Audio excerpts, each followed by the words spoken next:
Here's some things to think about when you're visiting a new construction site.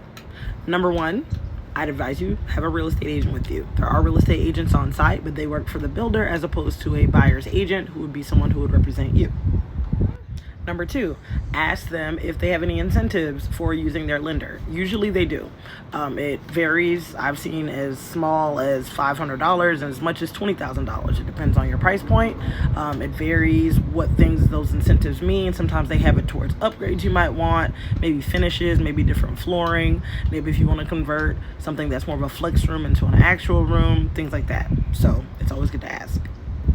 Number three, ask about an escalation clause. If you do not have a real estate agent and you don't know what an escalation clause is, essentially what it is that saying that, let's say that there's some kind of emergency, like how COVID hit, and now all of a sudden all the supplies cost more for them to be able to finish building your house.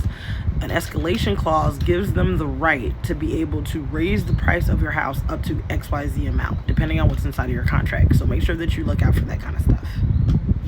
Number four, in new complexes, a lot of times they have guidelines that may change once the neighborhood has been completed. Find out what your HOA is generally going to be when whatever extra things have been built. Like, let's say that you move into a place and your HOA is having you pay for a pool and the pool is not made yet. That will greatly affect once they start making modifications, potentially depending on how the contract is set up. So make sure you know these kinds of things. Number five, usually the lenders that they have you use are in partnership with them, so they have all these incentives because they want to lock you into the loan. I would say 6 times out of 10, maybe 7 times out of 10, the lender can give you better options, the one that's on site, because they are in cahoots with the builder. And it can help you and it can benefit you, and later on you could refinance and change if that doesn't make sense for you later on.